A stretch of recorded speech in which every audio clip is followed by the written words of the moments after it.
So, Brother Michael Imhotep is the founder of the African History Network and host of the African History Network show, Sundays from 9 p.m. to 11 p.m. Eastern Standard Time on social media and Blog Talk Radio. And for 7 years on 9:10 a.m., the Superstation WFDF Detroit. He's an historian, radio show host, researcher, lecturer, and writer. He's a weekly panelist on the Roland Martin Unfiltered daily digital show on Fridays at 6 p.m. Eastern Standard Time, providing political and historical analysis on the Black Star Media Network. His bio is extensive, and there's probably a lot more that we could say. Yeah, you don't have to go through the whole bio. I had to go through the whole thing, but I did want to go through the whole thing. A sense of who he is and what he has been doing. And I'll say this, a few weeks ago, I witnessed an interview that you did, Brother Michael, with Professor Manu Ampim, someone who Brother Antonio connected with sometime within the past year. And we were just blown away by what he brought to us in terms of history. I'm sure that there's so much between the two of you that resonates. So we're really happy that we were able to make this connection and bring what you bring to our listening audience. So why don't we start just by you telling us about the African History Network that you have and what that mission is and, what that whole vehicle is all about. Okay. And yeah, Manu is a friend of mine. I've interviewed him a number of times over the years, going back to about 2010, I think was when I first interviewed him in 2010. So the African History Network, we focus on educating, empowering, and inspiring people of African descent throughout the diaspora and around the world, because right now it's correct wrong behavior. So I'm a talk show host, as you said. I've been doing the African History Network show 14 years. It's been 14 years since May 10th, 2024. 7 years was on 9:10 a.m. WFDF here in Detroit. And, we deal with history, current events, politics, economic empowerment, issues pertaining to African Americans. So we do the show usually Sundays. I may do broadcasts during the week. I edit excerpts of my appearances in different media platforms. So we have all that. People can go to our website, AfricanHistoryNetwork.com, AfricanHistoryNetwork.com. Also follow me on Facebook, The African History Network on Facebook, and Michael Imhotep on YouTube. Okay, so this is, dealing with, and I've interviewed a number of scholars over the years. Some of my teachers, Dr. Leonard Jeffries, Professor James Small, Professor Kaba Kamene, had Dr. Claude Anderson on the show over the years as well. People like Runoko Rashidi before he passed away. We have I've interviewed a number of different scholars who are ancestors now, Dr. Francis Cress Welsing, Dr. Richard King, Dr. Fukiao. So it's so many people. We've had probably maybe about 1,500 episodes of the show. So it's a lot of work, but this is something that's needed, and we're focusing on, as I say in a lot of my lectures, because I do lectures also, this type of information has to bring about behavior modification. That's why our motto is right now is correct wrong behavior. It's not about debating people. I tell people, we don't learn all this information to participate in some black version of Jeopardy. Okay, to see who can memorize the most facts and figures and win a prize at the end of the TV show. No, this information has to bring about behavior modification. Right now, it's correct wrong behavior. If you become quote unquote conscious, and the term is problematic, but if you become quote unquote conscious, but your behavior doesn't change, what's the point? What's the purpose? Okay, so that's in a nutshell some of what we do. Okay. Well, I have to tell you that many of the folks that you mentioned are folks that we've had on our broadcast as well. Oh, yeah. A lot of it is due to relationships that Brother Antonio has with many of these folks. We've had Dr. Jeffries on. As I mentioned to you yesterday, we had Dr. Malefi Asante on. Oh, me. I've had Malefi on too. Yeah. Yes. Yeah. Tony Browder, Malefi. Yeah. Yeah, Tony, and he's been here. I mean, some of the folks that you mentioned are folks that we've actually brought to Cleveland. And again, I'll tip my hat to Brother Antonio for what he did to make those things possible. But you know what it all really speaks to is the power of our intellect. I think that the most dangerous weapon in the face of what I call pseudo white supremacy psychosis, because I don't embrace the idea of saying white supremacy, because it's a fallacy. White people are not superior to black folk. And as a matter of fact, white people don't even exist if you want to look at it in a technical sense. You also mentioned that you deal with history, but you also deal with current events. And when I looked I looked at your Facebook page and I saw a number of references to things that were going on. So I hope that we can expand our conversation, not just to history, but also to deal with some of the things that are going on in our country right now. For instance, we're in the midst of a political season. And if you look at the stuff that's coming back channel, there are rumblings that Joe Biden is not going to be running for president in 2024, but there's actually a shadow candidate that's being groomed right now. And sometime this summer, there's going to be a decision to pivot from running JB and putting someone else in there, because they're concerned, and I don't like to say his name, but there's concern that 45 basically could get reelected in spite of all the adversity, the personal adversity that he's facing right now. And I just wonder how it's even possible for us to entertain the thought that our political system is just so dysfunctional right now. Right. Well, I've heard rumors. I wouldn't put stock in rumors of a shadow candidate or things like that. They're always distractions. It's just like on my show, we've broken down how no third party candidate has won a single electoral college vote since 1968. And it takes 270 electoral college votes to become president elect. You win electoral college votes by winning, not by the electoral college voting. That doesn't take place until the first Monday following the second Wednesday in December, which is in the middle of December. You win electoral college votes associated with the state by winning the popular vote in the state. So anybody that tells you that the popular vote doesn't matter has not read the U.S. Constitution. The popular vote does matter. Republicans know that. Many of us don't. And we fall for these tricks. That's how Donald Trump won the electoral college vote in 2016, and Hillary Clinton got 2.9 million more popular votes, because we've never been taught to really play the game of politics to win. I teach about political self-defense. Political self-defense. First thing you have to do is read the U.S. Constitution, because if you don't understand the U.S. Constitution, you won't understand any of this. That's why the U.S. Census is so important. The U.S. Census was created by the Constitution. First census taken in 1790. The census that the last census that took place in 2020, the population of white people in this country was 57%. That was the first time the population of white people in this country dropped below 60% since 1790. Okay, that scared a lot of people, because there's a fear of the browning of America. Now, all white people don't have this fear, but there's enough of them that have this fear to make a difference. It's enough of them who have this fear to be a threat. There's a fear that by the year 2043, white people will no longer be the majority population in this country.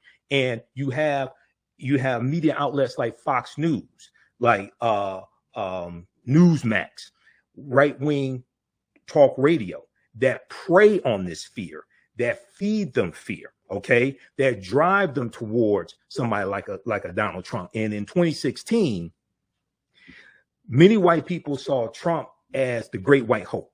They saw him as a last resort. Because if you go back, I covered the 2016 campaign extensively on 910 AM WFDF on the African History Network show, right? For a lot of white people, he wasn't their first, second, third, fourth, or fifth choice, right? But they said, I watched about 100 interviews that Trump did and campaign rallies. And then I watched numerous interviews with Trump supporters or people who were reluctant Trump supporters. And overwhelmingly, they said, this is about the Supreme Court. They said, this is about the federal bench. Okay.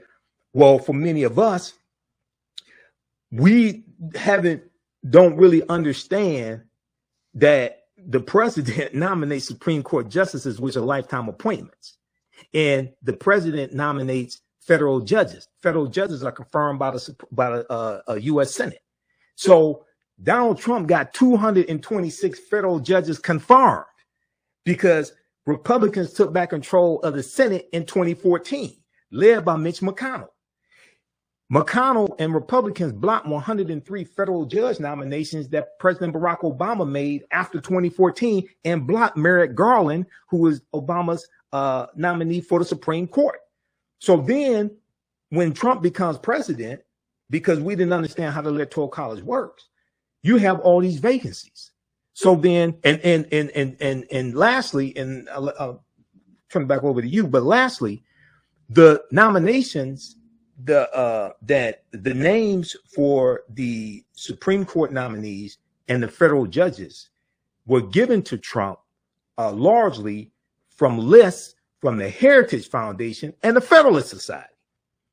Okay, now the Heritage Foundation is a right-wing think tank, and one of the things they do is work on voter suppression tactics. And if you don't believe me, go read the article that Ari Berman did for Mother Jones exposing Heritage Action for America, which is their sister organization, and how Heritage Action for America was the entity that crafted Senate Bill 201 in Georgia, the voter suppression bill in Georgia, as well as copycat bills passed in state legislatures, especially a lot of former Confederate states. Jessica Anderson is the executive director of Heritage Action for America. And she was caught talking in a meeting, and she was recorded and it was released, and Mother Jones published it, talking about how they were the ones that crafted Senate Bill 201. And that was a backlash to Joe Biden winning Georgia in 2020. There was a backlash to the January 5th, 2021 special election that Senator Raphael Warnock won and Senator John Ossoff won, that gave Democrats control of the Senate.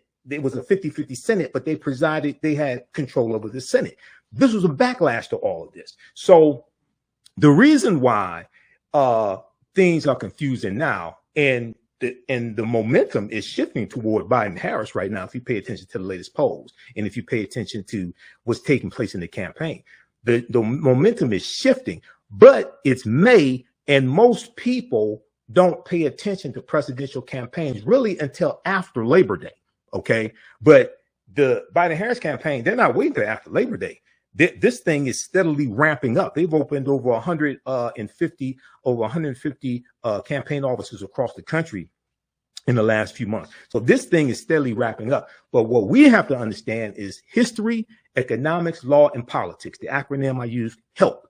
History, economics, law, and politics. Okay. And we have to practice political self-defense. Absolutely. Totally agree. And that system that, that's been our downfall forever. I'm not knowing how those things were, and they also talk about, the things that happen as far as locally is concerned, Oh, absolutely. Your local politicians, and that directly affect you, and when we tend as Black folks, like, I like the statement, and I live by that statement too, that you said earlier. If it's not going to change the way you think, you have to your behavior information, and, yes. and that's the frustration that I have, with different people, is that hopefully you would like to think, and you don't want to be naive, that if presented with certain information and certain facts, that you use that information and try to incorporate it into your way of thinking, your way of living, and things to make you a better person, yes. And I think, and I'm pretty sure you think too, by doing what you're doing, is that our folks, and taking it a little broader and bringing and talking about Black folks, as our ancestors have laid down the foundation for us, how to deal with these issues. Yes, of course, you have to modify it a little bit because we're dealing with in this particular age, but there are some structural foundational things that are constant, regardless on what time of the century that you are operating in, that is helpful to us, because right now we all over the place. You know, our ancestors are looking at us like, you don't try everything but me. When you gonna try me? And you see this not working for you, because they, you know, with this whole universal principle piece and understanding balance like that, just those little principles alone of dealing with balance and understanding that kind of harmony, it will do so much for Black folks just by understanding that piece as well. You know, real quickly, you know, how we look at the whole religious piece, that how the system that we got set up in America. Women were shied upon. They couldn't even be in the pulpit to even preach. Right. Their voice was silent. You know what I mean? Right. And something Dr. Henry Clark said, you know, this side would never work until we put the woman where she belonged, because it was about balance. Yes. And so again, as I stated before, we're letting the children run the system. You know, they the newcomers on the planet, and we letting them, just like I said before, throwing the kids out the parents out the house and letting the kids run the show. And it's just a matter of time that dysfunction is going to happen. Yeah. You know, when we look at you having a conversation with Asar Imhotep a few minutes ago, somebody asked the question, are we the same people? No, we're not. No, we're not the same people. But when we look at, if we look at the modern day civil rights movement, for example, okay, look at Dr. King and Ralph Abernathy and John Lewis and Ella Baker, Rosa Parks, okay, the modern day, what was called the modern day civil rights movement. That civil rights movement was largely led by African-American male Protestant ministers.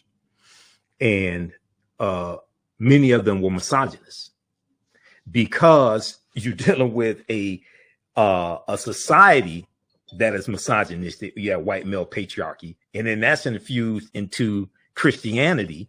Okay, so they grew up in that. They grew up in that ideology to varying degrees, and then a lot of them brought that mentality into the modern day civil rights movement, which is why Ella Baker leaves the Southern Christian Leadership Conference that she helped co-found in 1957 after she was passed over for a permanent leadership position in SCLC, because Dr. King and others didn't think that women belonged in permanent leadership positions. You know, Dr. King was one of our greatest leaders, very much misunderstood.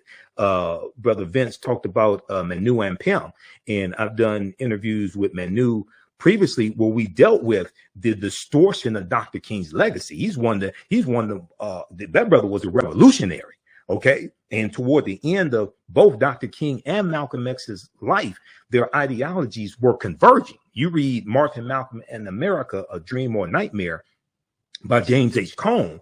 That was probably one of the first books that, and I read that back in 1994 when I was in college. That was probably one of the first books that really went in depth and dealt with the trajectory of both of their lives and how their ideologies are converging. And when we talk about Malcolm, and we know his birthday is coming up, May 19th, people really forget Malcolm joins the civil rights movement when he leaves the Nation of Islam.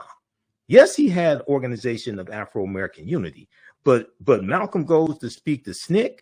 He meets with Coretta Scott King in January, I think it was January 1965. He goes to Selma. He wants to meet with Dr. King a second time. They met March 26, 1964 at the U.S. Senate debate for the Civil Rights Act. This is later in the same month that Malcolm officially separated from the Nation of Islam, March 8, 1964, and the month before he leaves for his Hajj to Mecca. But when you study both of these two men, these were revolutionaries, okay? And one of the themes of the Battle of the Bullet that Malcolm delivers March 29th, 1964 in Washington Heights, New York, and then April 3rd, 1964 in Cleveland, Ohio, Corey Methodist Church, and then April 12th, 1964, King Solomon Baptist Church. in Detroit, one of the themes of the Battle of the Bullet was interjecting Black nationalism into the civil rights movement. Okay, so one, when we cannot suppress African American women the same way white men suppress their women. Okay, right. We can't do that. And when we study traditional African society, we saw the position of the woman elevated. Okay, and two, when we have our various movements, we cannot bring white male patriarchy into those movements dressed up in red, black, and green. Absolutely. So true. So true. Brother Michael, I want to go back to what we were talking about in terms of population. And you talked about 2043 and the paradigm shift, and white folks are no longer the majority. There are some who might be saying that shift has already happened, but I'm just curious about this hot button topic of immigration right now, because we're getting these stories about all these mass exoduses taking place and all these folks coming into the country, and many of them are not classically white folks. I'm wondering what impact you think that will have on the paradigm of our population and perhaps a shift in power. Well, let's approach it like this. First of all, immigration policies in America are broken, and it is going to take congressional legislation to fix them. Now, you had the strongest immigration bill that would have been passed in at least 30 years that was just killed by Donald Trump because he didn't want to give Joe Biden a win, and he wants to run on immigration and the border and broken immigration policies, because this is Donald Trump's stay out of prison tour. This is why he announced he was running for president so early, okay? Because he wants to be immune for prosecution. He wants to be able to appoint an attorney general who will kill any federal prosecution against him and his cronies. Okay, so if you're so concerned, they talk about fentanyl coming across the border illegally. They talk about undocumented immigrants coming across, things like this. So if the border was such a problem, why did you tell Republicans in the House to kill the border bill? And Senator John Langford of Oklahoma, conservative Republican, he led the way for this bill in the Senate. And he said, even if Trump is nominated, and other Republicans said this as well, even if Trump is reelected and Republicans maintain control of the House and gain control of the Senate, he said, you're not going to get a stronger immigration bill. Okay, so you have, and the other thing is, I tell people, if you want to stop undocumented immigration, if you want to really crack down on it, first thing you should do is stop eating food that you did not grow yourself, because most likely somebody undocumented was involved in that food getting to your plate. Okay, number one. Number two, when we look at this as a system, right? White supremacy pits groups of oppressed people against each other to fight one another so that the 1% or 5% or 10% can maintain power and manipulate everybody. Okay. This is something that's very, very important to understand, because people will target people leaving other countries coming here because they either are facing political persecution in their countries, because of climate change in their countries, devastating vegetation, okay, or because of other reasons, right? What they don't focus on is, and I think it was Vice.com had an article about this maybe 5 or 10 years ago. When we look at Central America, the U.S. has been involved in shaping policies in Central America that have helped create the condition that a lot of people from Central America are fleeing. Come on. So then they come to this country, and then you blame them, but you don't look at the conditions that were created that they're fleeing from. Like when Guatemala, when the CIA helped overthrow the Guatemalan democratically elected Guatemalan government, I think it was 1954. Okay, and then Donald Trump, like in 2016, he loved to talk about the gang. Was it? It's not MSI. It's the gang. I forgot. It'll come to me. It's a Latin gang. It's a Mexican gang. He loved to talk about. Okay. And that became like the poster child for MS-13. I think I think I know what you're talking about. Yeah, MS-13. He loved to talk about that gang. He didn't tell you that gang started in California in the 1980s and then went into Mexico. Okay, he didn't talk about that at all. He just says, "Oh, this is a Mexican gang and they're committing all these crimes." So yes, you need new immigration laws. Yes, you do. Okay, but at the same time, we have to understand how non-white groups and even some white groups, because so Vince talked about you really don't have anything called white people. Okay, so let's deal with that term white. The term white started being used basically about 1681, starting in the colony of Virginia, after Bacon's Rebellion of 1675 and 1676 in the colony of Virginia. Now, this is before you have what's called the United States. You still have colonies. This is before the Articles of Confederation. This is before the U.S. Constitution, the Philadelphia Convention, 1787. The Bacon's Rebellion was led by Nathaniel Bacon, who was a European white man, Englishman, and he was a tobacco plantation owner. All right, his rebellion consisted of about 500 African Americans. So you had some free African Americans, you had some who were enslaved, you had white indentured servants, and poor whites. They united in this rebellion against the ruling elite in the colony of Virginia, against the wealthy plantation owners, because they understood that they were all being exploited by the same 1%. They were all being exploited by the same group of people. And in December of 1775, this band burned down the town of Jamestown, Virginia. I don't know how many people know this history. Go research Bacon's Rebellion at history.com, the official website of the History Channel. They have an extensive article on Bacon's Rebellion. Now, when they burned down the town of Jamestown, Virginia, I don't know if this became the inspiration for the song, The Roof is on Fire. Maybe it was. I don't know. Okay. But what happened, more importantly, what happened was after Bacon's Rebellion. It's going to be about 1680, 1681, that in the colony of Virginia, they start implementing the term white for widespread usage to refer to people coming from Europe, in the English and people coming from Europe. Why did they do this? Because previously, and when you read chapter 2 of Before the Mayflower by Lerone Bennett Jr., and we deal with a lot of this in my online history classes that I teach, okay? In chapter 2 of Before the Mayflower, 6th edition, Lerone Bennett Jr. talks about how, page 40, he talks about how what we call white people didn't refer to themselves as white. They referred to themselves as English or Englishmen or Christians.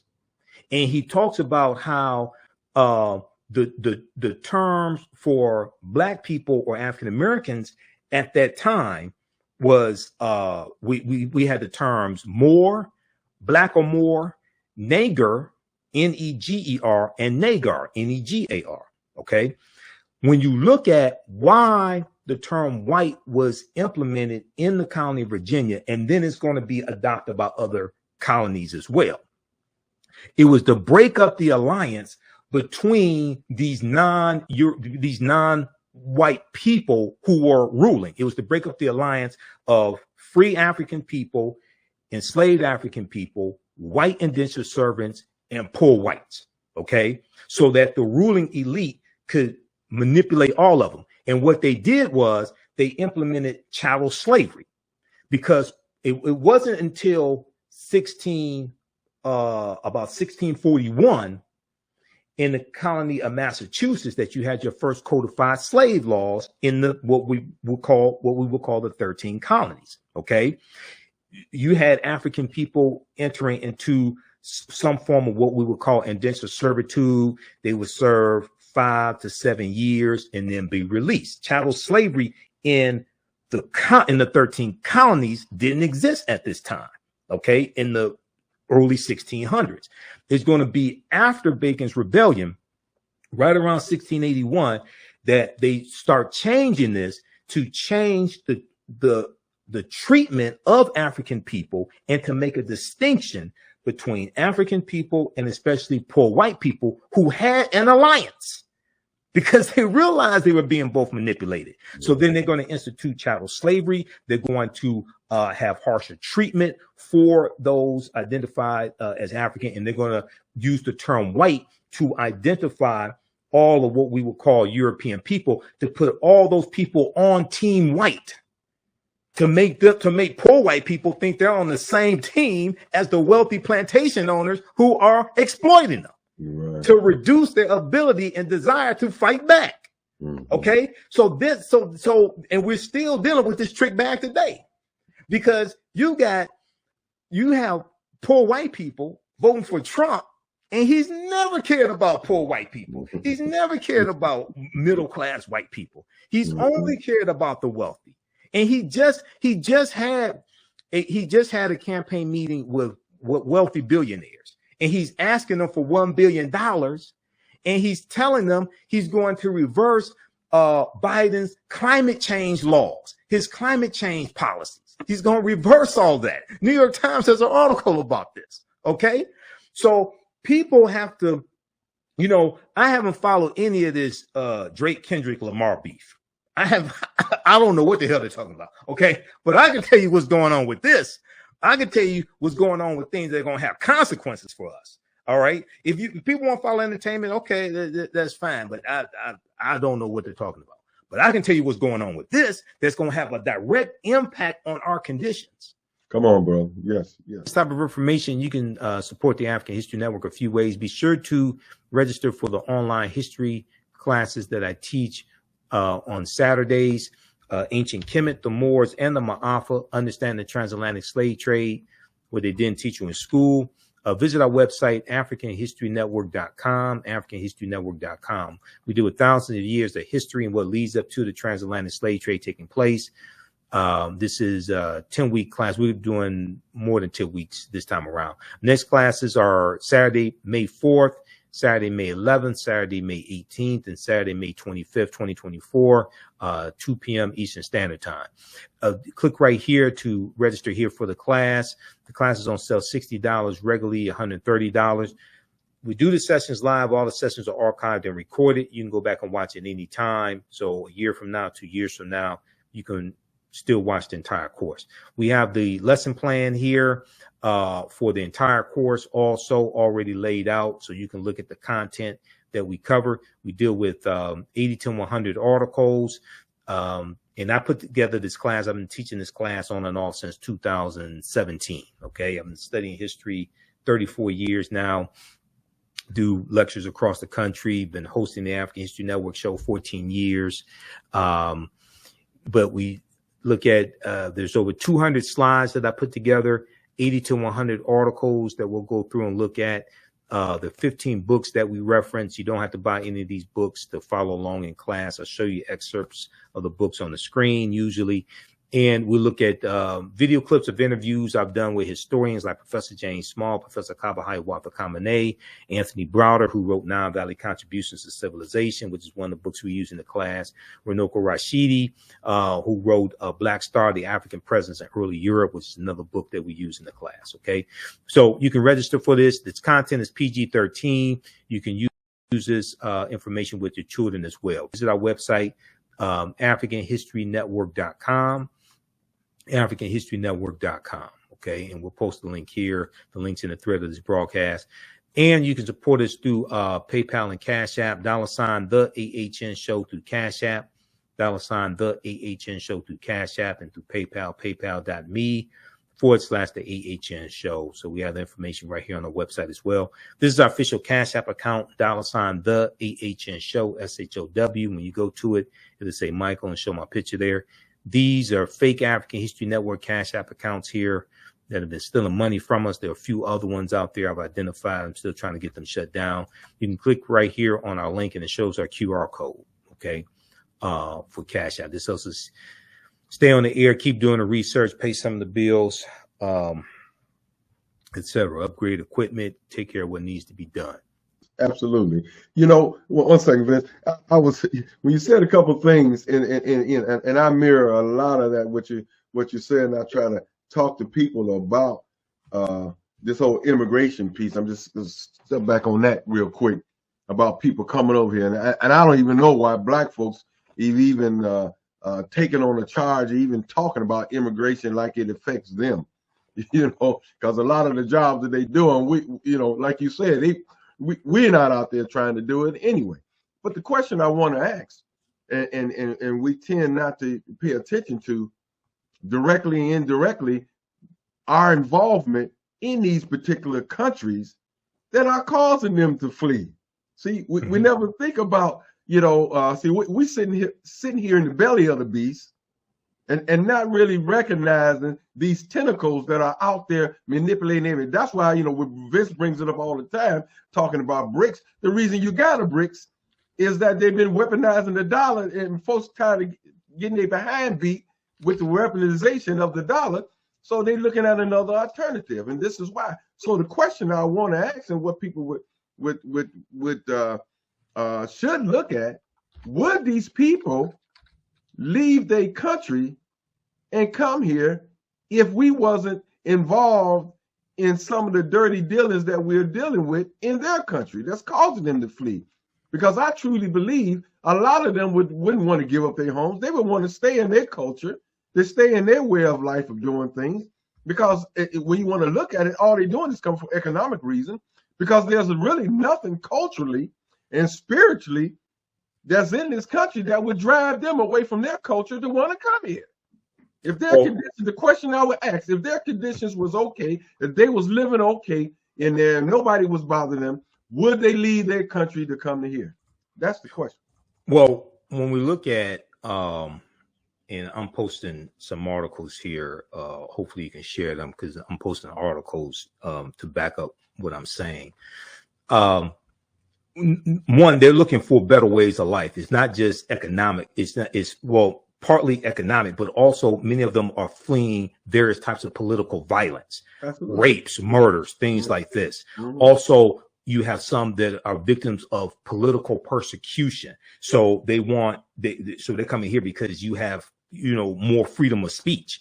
You can publicly criticize the president and not end up in prison. Now, we don't know what happens if Trump becomes president again, but you can. So you have those freedoms here. Okay. Now,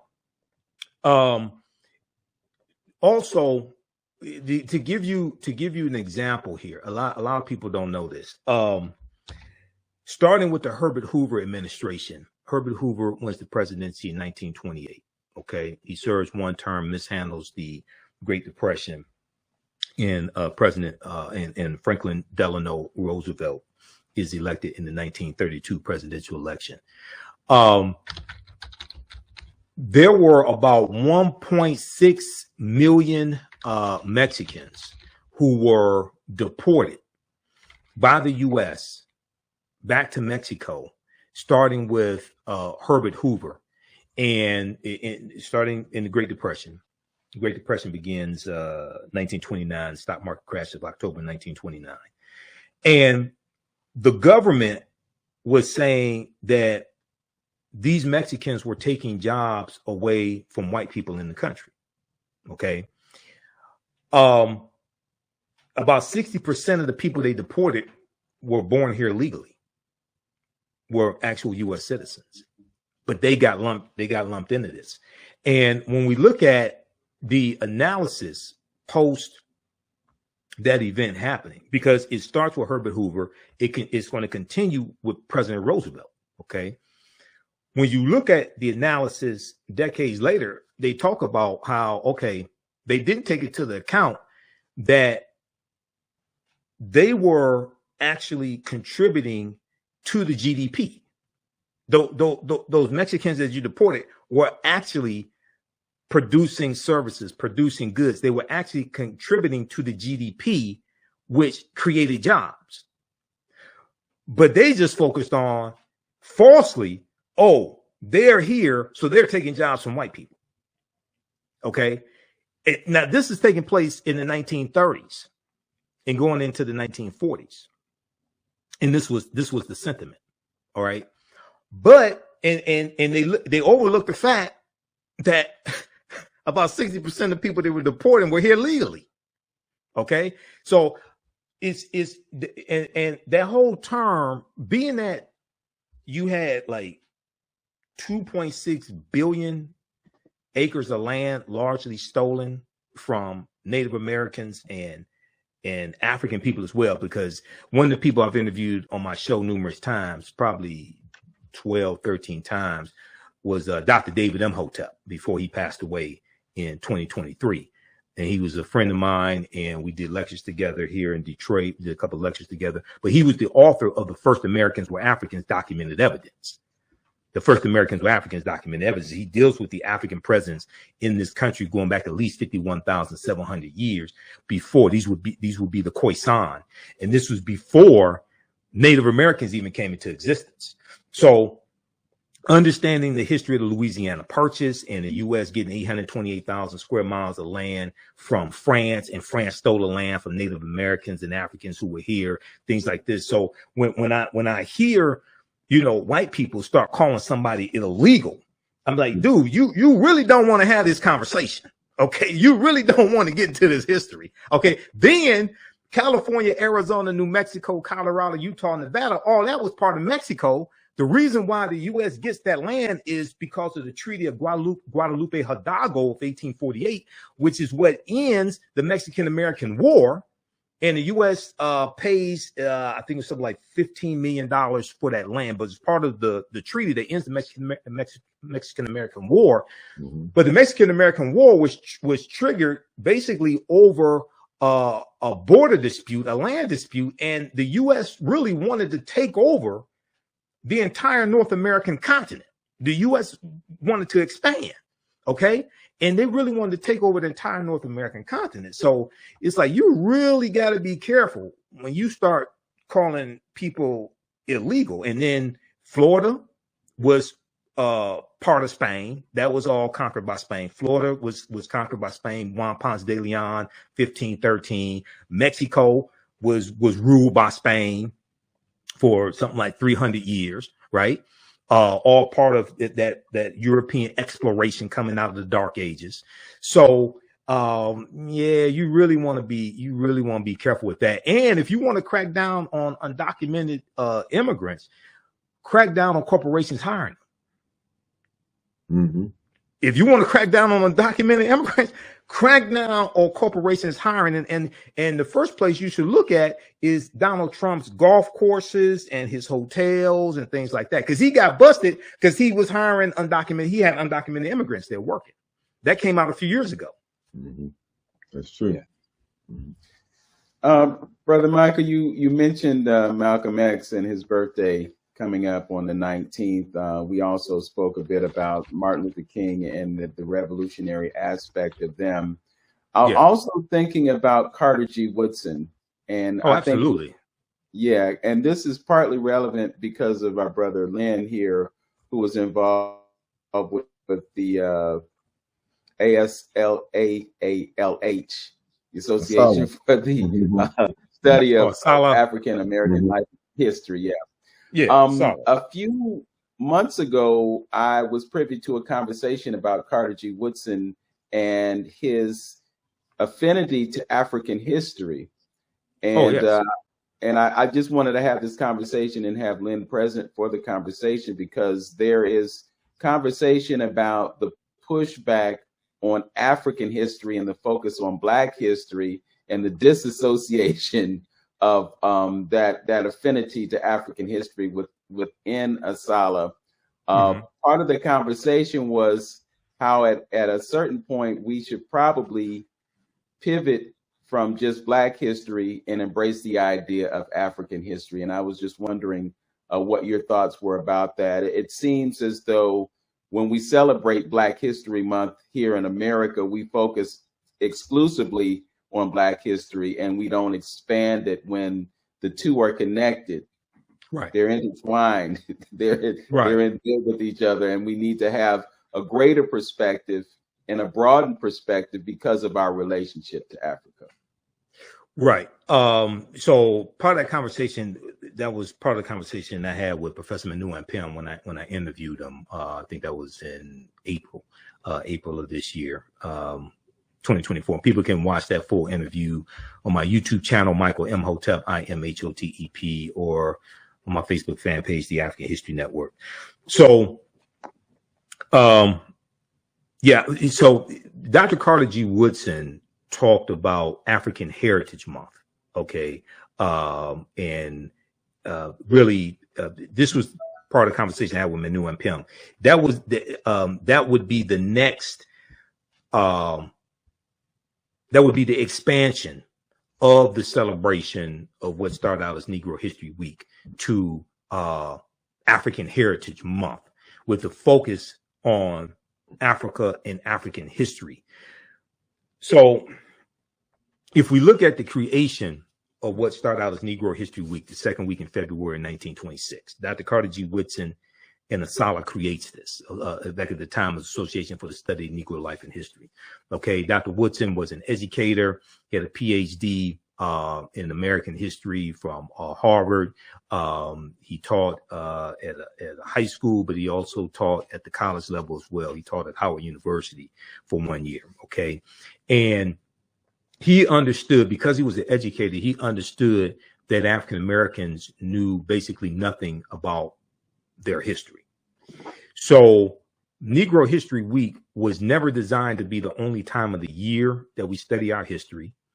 It was, he chose the second week in February, not because February is the shortest month of the year, not because it's the coldest month of the year, but he chose the second week in February because it contains the birth dates of Abraham Lincoln, February 12th, and Frederick Douglass, February 14th, which is Frederick Douglass' assumed birthday, because Douglass didn't know his exact birth date and he didn't know the exact year that he was born. So since celebrations were already taking place in the African American community, basically since the assassination of Abraham Lincoln in 1865, and since Frederick Douglass dies in 1895, since those celebrations were already taking place in the African American community, Dr. Carter G. Woodson puts his new cultural celebration within that same period of time, because celebrations are already going on. The Negro History Week, later Black History Month, or African American History Month, was designed to celebrate, teach, study, and acknowledge the contributions that African Americans have made to this country, but also on the continent of Africa. Okay, the continent of Africa was not separate from the celebration, okay, based upon Dr. Woodson's original intent. And there has been an annual theme for African American History Month since 1928. The annual theme is designed to give purpose, to give direction in how you celebrate, what you study, things like this. So it's not saying this is the only thing that you can study, but it gives purpose and direction.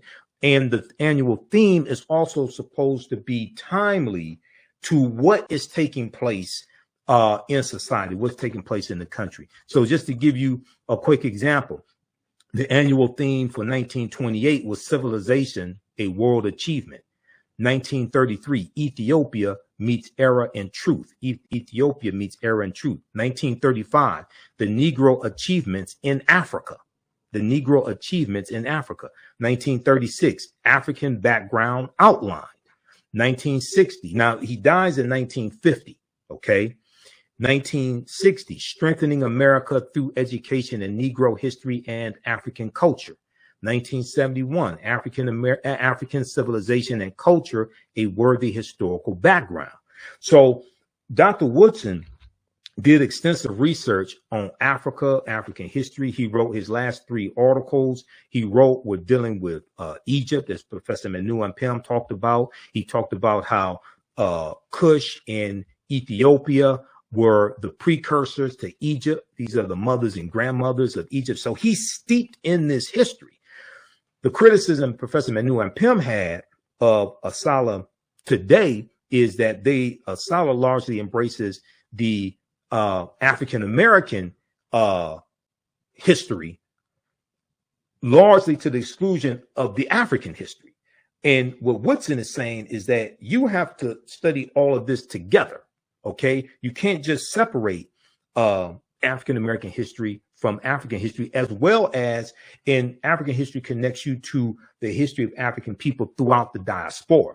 So African Heritage Month, which was also Woodson's vision, taking things to the next level, is moving in the same thought process of combining all of that together.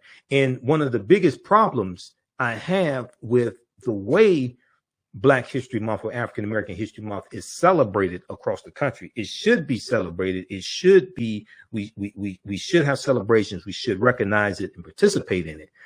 But most people who participate in these celebrations, and I would say even organize these celebrations, the majority of them, have never really studied Dr. Carter G. Woodson and never studied the history of African American History Month and why it was created.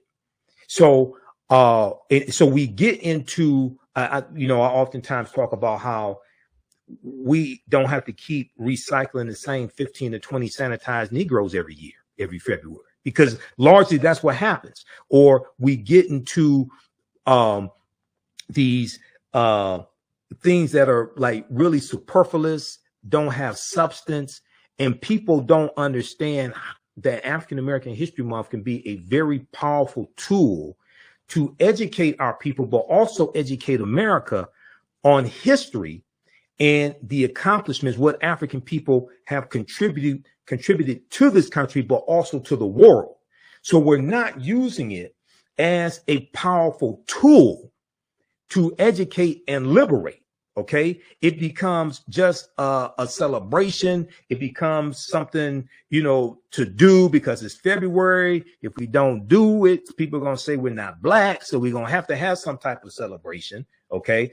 And a lot of these celebrations become watered down. And unfortunately, some of these celebrations give the appearance also that they are trying to make white people feel comfortable with the oppression of African Americans as well. Yeah, absolutely. And another factor is just our disassociation with Africa because of what we've been taught through our educational process. The last thing some of us would want to be identified as is an African, but our dear brother Rashidi, he always talks about the idea of Runoko Rashidi. Yeah. Yeah. You were born outside of Africa, but it doesn't make you any less African because it's in our DNA.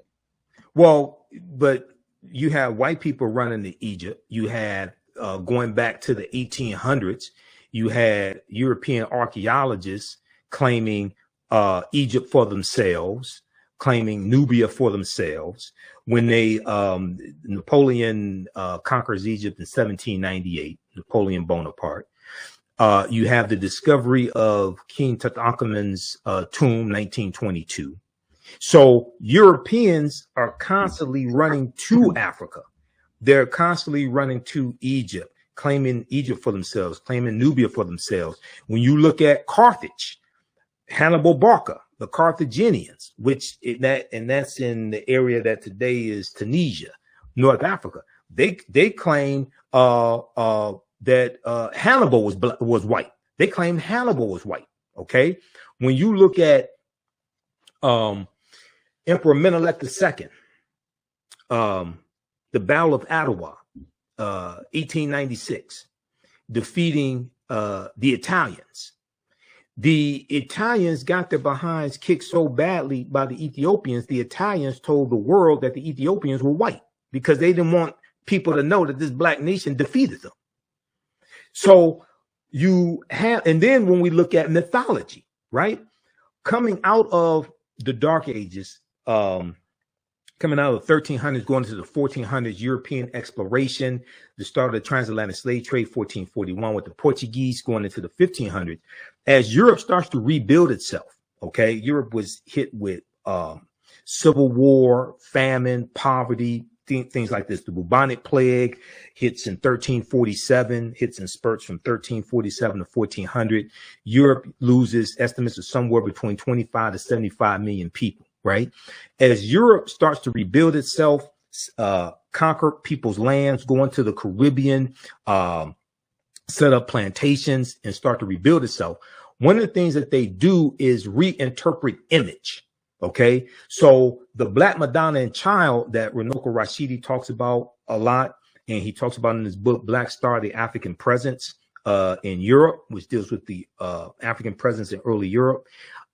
France had about 300 images of the Black Madonna and Child, paintings and statues, things like this.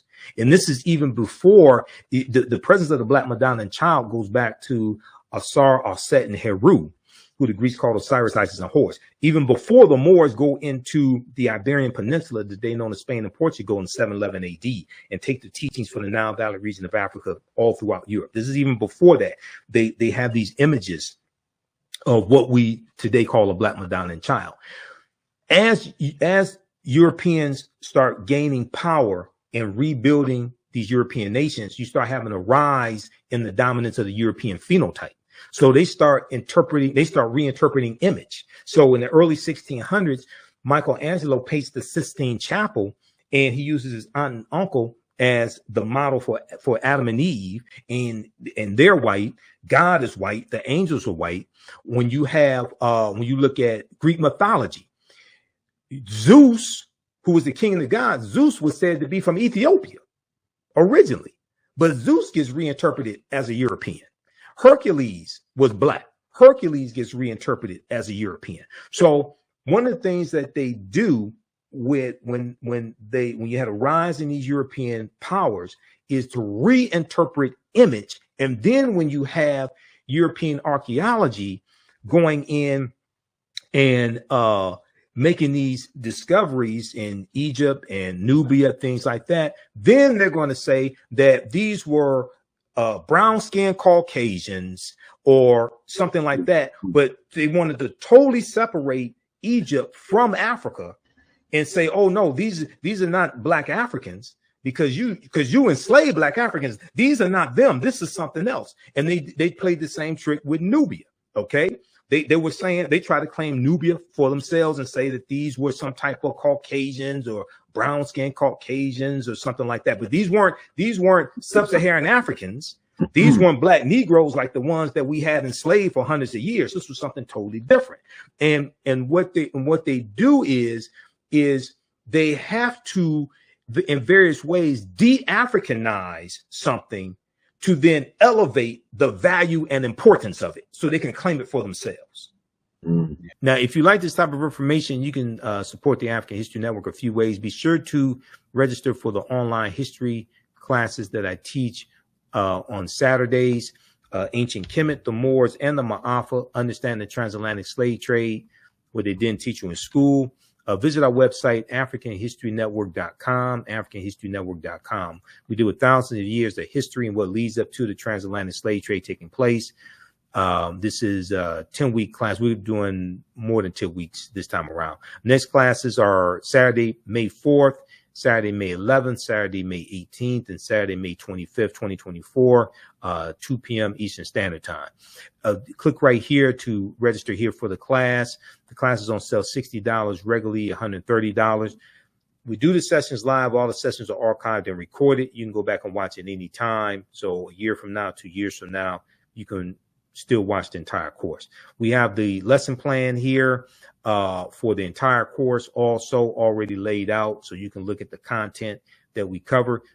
Yeah, that's like I said, that's a normal tactic that they control that narrative, and so therefore you tell the lie, and after time people begin to believe it, and so and you got to ask yourself, this superior race that we talk about, why is they're going around all over the planet taking our stuff? Why is all our stuff in Europe? You know what I mean? And right. And you haven't. You're talking about like treasures. You're talking about artifacts, things like that. Oh, absolutely. Yeah, they claimed it for themselves. Yeah, that Brother Rashidi always you the developers and the originators of all this stuff, but no place in your homeland do you have any of these, monumental structures there, but it's yours. And it's just like the Arabs over there. I never forget a tape that I got from Brother Quasi.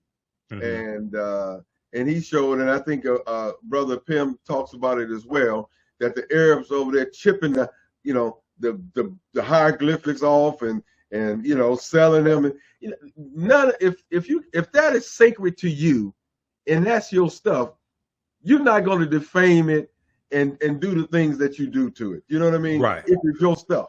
It's just that simple. And everybody knows it's a documented fact. You guys didn't come around to the 6th, 7th century over there as far as the Arabs is concerned. Yeah, 7th century AD. Yep. Yes, yeah. So my point is, why? If this all about superiority or keeping on with this old mirage about their presence of them knowing not even knowing where they come from, because they can't trace their lineage nowhere. You know what I mean? And so if this all a ploy, a part of the whole plan, because you got to stop at one point and ask yourself a question. Why? Why are we going through all this time, money, energy to defame, to lie, to tell half-truths, and do the things that they do, to cover up and not talk about our presence here in America? The things, us being here and things like that, nothing not discovered until we go, even though they may have another name for it, people living there, things, it don't matter. It's all about them. It's about the narrative. Brother Michael, I wanted to ask you if you had heard any of the social media fodder, I'll call it, about Vladimir Putin and his announcement about all these black images of the Madonna and child and so forth and so on, and then them having access to that and making it public. Have you heard anything about it? And do you think it's relevant?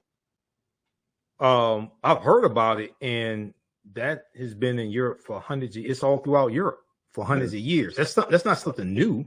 Right. Yeah, you're dealing with a former KGB agent. That's not something new. That I just told you. France has the most, according to Runoko Rashidi, France has the most number of images of the Black Madonna and Child. That's at about 300.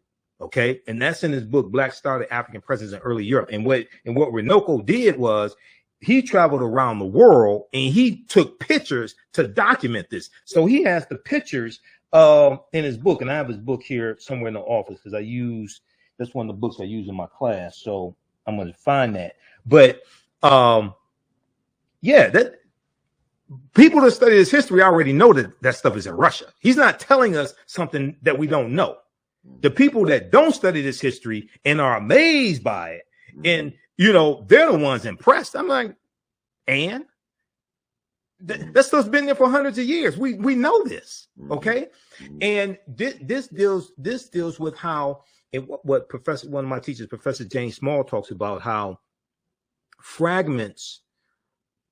Europeans took fragments from the periphery of African spiritual systems to create Christianity. Okay.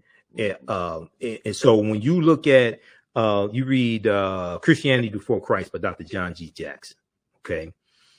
And you start seeing where all this comes from with Christianity and how they took the teachings from the Nile Valley region of Africa, from the African spiritual system, and incorporated that into their stories in the Helios Biblos, the Sun Book, S-U-N, the Sun Book, right? And you deal with. I'm not, because I just said that to somebody last night. Go ahead. Yeah. So it's important for our people to read the Bible, but you have to understand what you're reading, and we have to also speak to people where they are. Okay. So the Bible can be used as a tool to be a bridge to get to take us back to where we were before foreigners, fakers, and fools came into the continent of Africa, misinterpreted what we had, distorted it, and represented it to the world like they created it themselves. All right. But you're dealing with, you know, for instance, you deal with Noah's Ark, right? Or actually, let's go back to Adam and Eve. OK, that comes from an ancient Sumerian myth of Enki and Ninti. And Enki was the man, Ninti was the woman. But Ninti in Sumerian means woman of the rib or lady of the rib. OK, that's an ancient. You're dealing with stories that are told over and over and over again over thousands of years, adapted to various people's cultures. OK, so when we deal with Heru being born on December 25th to the Virgin Auset, and we deal with the Annunciation, the Immaculate Conception, the Virgin Birth, the Adoration. These are ancient African principles. These go back, the story of Osar, Auset, and Heru dates back to at least 3300 BC in ancient Nubia. Okay, at least. So you're talking about 5,000 years ago. All right. So, and because of largely the transatlantic slave trade, even though it was happening some before then, but for most African Americans, the reason why we're Christians is because our parents were Christians, our grandparents were Christians, our great grandparents were Christians, and our ancestors before them, largely because of the transatlantic slave trade. And we haven't reclaimed our mindset and our history and culture to really understand history prior to that. Okay. So, and this is not to attack Christianity, as Sister Nubia Wardford, who's a cultural anthropologist here in Detroit and goes to the Sudan and does archaeological excavations, as she's talked about on the African History Network show. She talks about how Christianity has actually done a lot to maintain the iconography from Africa. It's in the icons, and it's in the graphics and things like this. It's still there today. Okay. But a lot of the ideology is anti-African and has been used against us. Okay. So it's all in how the spiritual system or religion is used and whose cultural paradigm you're operating within. Mm-hmm. Yeah, that's real quick, Vince. It's funny, man. It's just a validation and almost a revelation, because what you just said, you know, about the similarities and where they got a lot of these stories. Yes. I was just telling somebody that last night. The same thing. Helios, Billios. I'm saying, look, a lot of us marvel at what we may read in the Bible and Revelations and the prophesies. And I said, when they got together in the council, they took information and these stories from all you could find prophecies, or they talk about the future. Right. I mean, the point is, people think that's the only point of literature that talks about that. The Bible is the only book that speaks on futuristic things that could come to pass. And I'm just saying, they stole it out of those stories from other older stories. Yeah, those are ancient stories coming from ancient Africa, coming from the Nile Valley region of Africa, ancient Kemet, Sumer, different things of this nature. So, and the cultural paradigm is extremely important, but also you mentioned the council. So there were 21 ecumenical councils from 325 AD, starting with the Council of Nicaea up until like the 1800s. One of the councils, the Third Council of Trent, about 15, Third Council of Trent was about 1563 or so. As a result of the Third Council of Trent, this is why you have the Gregorian calendar introduced about 1582 by Pope Gregory XIII, which which is the calendar we use today. And they had to recalculate when Easter was celebrated. Okay, because Easter celebrated on the first Sunday following the first full moon following the vernal equinox.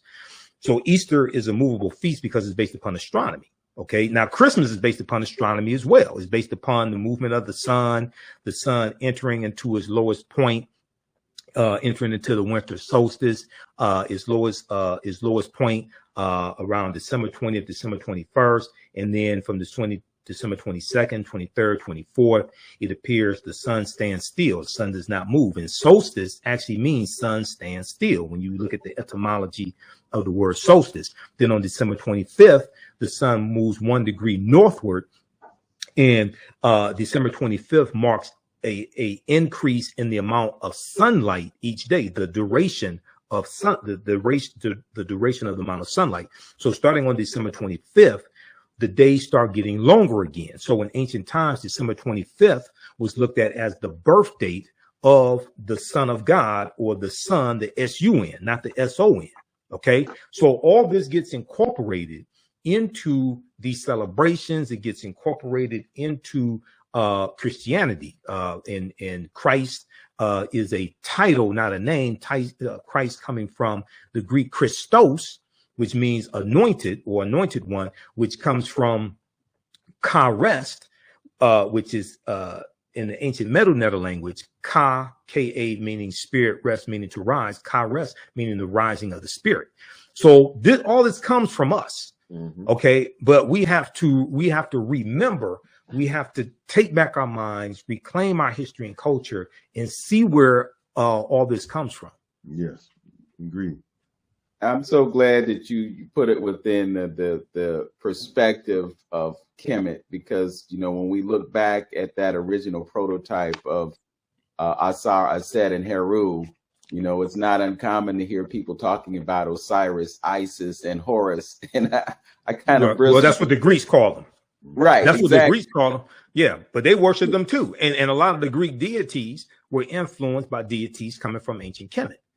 You know, as well as Roman deities also. They learned a lot of that from us. Okay, so we really have to take back this history. Now, when we take back that history, everything else around us will change. And you have to have, you know, Dr. Leonard Jeffries and Professor James Small, when they teach as well as when I teach, they use what's called the pyramid principle.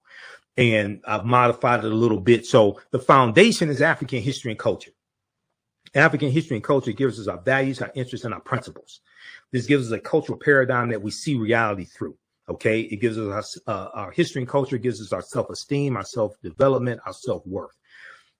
I usually show the pyramid of Khafre in Giza, right? So the foundation is African history and culture. The two sides of the pyramid are economic empowerment and political empowerment. Your history and culture influences how you engage in the economics and your understanding of the economics, right? Mm-hmm. And then the other side of the pyramid is political empowerment and understanding politics and how you engage in politics. Now, politics is the legal distribution of scarce wealth, power, and resources, and the writing of laws, statutes, ordinances, amendments, and treaties, their adoption, interpretation, and enforcement. This is what politics is. Politics is far beyond just voting. Voting is one part of politics, and it's an important part, but it's not the only part of politics. Politics impacts every aspect of our lives, from the water we drink to the air we breathe to the food we eat. And for all the economic empowerment gurus out there, and my degrees in business administration from Wayne State, I understand this better than most people, and taught entrepreneurship for 7 years. Laws and policies govern and impact your economy and your economics. Okay. Now, when we look at the economic empowerment, we look at the economic part. African Americans have a deep, rich history of cooperative economics, the co-ops. Okay, whether it was mutual aid societies like the Free African Society in 1787 and the Free African Union in 1780, whether it was the Colored Merchants Association in 1928, coming out of the National Negro Business League, which was founded by Booker T. Washington. And the Colored Merchants Association was a cooperative of hundreds of African-American owned grocery stores across the country, whether it's the Colored Farmers Union, founded about in the 1880s in Texas. And this grows to 1.2 million members. We have, if people read Dr. Jessica Gordon Nimhard's book, Collective Courage, which deals with a deep history of the types of co-ops and how we engaged in economics. Okay, now right here in Detroit, you just had Detroit Food Co-op that just opened, Malika Kinney and many others. And this is an African-American owned grocery store that's structured as a cooperative. Okay, and they got tremendous coverage from local media here, a lot of buzz on social media. A ton of people. They opened, I think it was May 1st, and they have their grand opening May 18th, right? We have a deep, rich history of cooperatives in our businesses being structured like that, whether it's whether you have a business that may be owned by 2 or 3 people in a traditional structure and they're part of a larger cooperative, or you have a business that's actually structured as a cooperative where the members are also co-owners, okay, of the business. One of the most popular types of cooperatives today would be credit unions, where the people who have accounts are also what they refer to as members, okay? They're also co-owners. So how you engage in economic empowerment, because you have a lot of people out here trying to pass off white capitalism, dressed up in a red, black, and green dashiki and calling that economic empowerment for Black people. And that's not. Okay.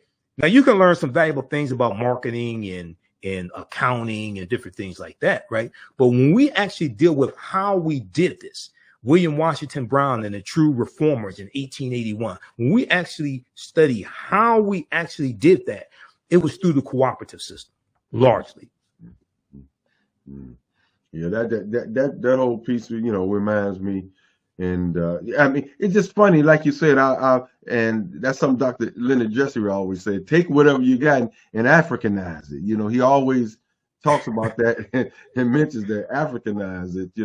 And I think that's again, that's always been the key to us learning, and something that Dr. Amos Wilson said about culture, because it's all interconnected. See. I mean, yes. It was brilliant how people put this stuff together. I mean, come on, if you've been on the planet forever, you had to come up with some solutions on how to live with one another, how to run a community, a family, how to get along with other ethnic groups. You had to come about some kind of solutions, So everything is interconnected. And and some Dr. Ames Wilson said, culture. When people speak of culture, a lot of times they think about food, dress. He said, but culture is economics, and just like you just said with your pyramid, it's economics. Right. And if cultural states that we wear hats like I got on my head, guess what? Somebody in the community is going to make that hat, and we're going to spend our money with it. So culture. Yeah, that's a Kango. That's a Kango you're wearing, brother. That's old school. I know about the Kango. I have a few myself, man. I started wearing Kangos, because of Run DMC and the Kango Kid, UTFO. When I was a kid, Samuel L. Well, it wasn't because I started wearing Kangos because of hip hop. It wasn't because Samuel L. Jackson does wear Kangos, but I started wearing them because of hip hop. Okay. And when I was a kid, I couldn't afford Kangos. So when I became an adult, right, I could do that. So that goes back to Run DMC. That goes back to the rapper, the Kango Kid, who was known for Kangos. He was part of UTFO. Okay, they had the Roxanne songs, things like that, right? So that's what influenced me and also LL Cool J. Can't forget LL Cool J, right? That's what influenced me to wear Kangos. Yeah, but like I said, if someone in our community was making Kangos or whatever, and it's cultural, there's some cultural about that all of us partake in. Then culture is therefore economics as well. You know what I mean? And it's all interconnected, Right, exactly. Well, Brother Michael, I'm looking forward to our conversation next week. We talked about doing a part 2, and I'm looking forward to that. I'm going to promote your appearance on our show for the week on Facebook, as well as doing a promo on WERE, so people will be able to tune in during the radio hour. I know that you have a class to teach, and I got to go visit my mama. She lives 3 hours away, so I'm going to drive down to Chillicothe. But I really sincerely appreciate your presence on our show today, and look forward to having further conversations to bring the knowledge that you bring. It's obvious to me that you have a passion for history. It's reflected in how easily you just recall these years and events and so forth. So Absolutely. Yeah. I wish I was that good, brother. I wish I was. In the closing moments, if you would like to give us some more insight on your class and invite folks to the class that you're teaching. And I just posted a link here. So visit my website, AfricanHistoryNetwork.com, AfricanHistoryNetwork.com. I teach a class on Saturdays. Today is going to be 4 p.m. Eastern Standard Time. It's called Ancient Kemet, one of the original names for Egypt. Ancient Kemet, the Moors, and the Ma'afa, understanding the transatlantic slave trade, what they didn't teach you in school. So this is it's structured as a 10-week course, but we're going past 10 weeks. We have 4 sessions left, including today. We do the sessions live. All the sessions are archived and recorded. And when you go to my website, we have my class lesson plan there. For each class, you can download the class lesson plan as well. We do thousands of years of history and what leads up to the transatlantic slave trade taking place. I've been teaching this class since 2017, and it evolved because because of me doing my online radio show at the time, people had so many questions for me. Okay. Yeah. If you just scroll down, you'll see the information there, for the show. For the class, if you scroll down, people had so many questions, and they were asking me I was already doing lectures. They were asking me to teach classes. So we take you through our history. We look at some ancient African societies, Kemet, Nubia, Ta-Nehisi, Ethiopia, things of this nature. And we try to go through history chronologically. And you keep going down because it shows the flyer and gives more information. It shows my class lesson plan. So we have classes May 11th, May 18th, May 25th, and June 1st. Okay. We do the sessions live. All the sessions are archived and recorded. You can go back and watch this anytime. So even after the class is over with, you'll still have full access. There are about 200 slides in the class. I put together the PowerPoint presentation. There are 80 to 100 articles that we look at as well. Okay. And there are video clips that we look at in excerpts of interviews I've done with some of our scholars, Professor James Small, Runoko Rashidi, Dr. Francis Cress Welsing, Tony Browder, Professor Kaba Kamene. So we look at some excerpts of interviews that I've done with them also. This content, and if you scroll down below the picture, below the flyer, shows my lesson plan. The content is PG-13. The content is PG-13. So you can use this content with your teenagers, with your youth. It's not overly graphic. I don't do a lot of cursing, anything like that in the class. Okay. And we also deal with what the Moors introduced into Europe and how all of this gets twisted around when the Moors go in and educate these Europeans, because everything basically we taught Europeans came back to kick us in the behind. Okay. And we're going to see how this leads to the transatlantic slave trade. And this really puts us on a trajectory to where we are today. When you talk about the Central American countries, when you talk about the Caribbean countries, things like this, a lot of those are going to be conquered by Christopher Columbus on his 4 voyages. When we talk about Haiti and what's going on in Haiti today, that was the island of Hispaniola. In the western third of the island of Hispaniola is where Haiti is. And then that's going to be conquered by the Spanish about 1492. But the French take over the western third of the island of Hispaniola in 1697. Okay. And it becomes a French colony. And then we know you have the Haitian Revolution beginning in 1791. So we start seeing how all this history is connected, and we can see all this going back to Christopher Columbus, European exploration, Europeans coming out of the Dark Ages. All right. So, and your understanding of politics is directly related to your understanding of history. They're both interconnected, interrelated. So visit our website, AfricanHistoryNetwork.com, register for the class today, and we'll see you in class today and the subsequent weeks. All right. Well, my brother, you laid it out for us today. Oh, yeah. Oh, thank you.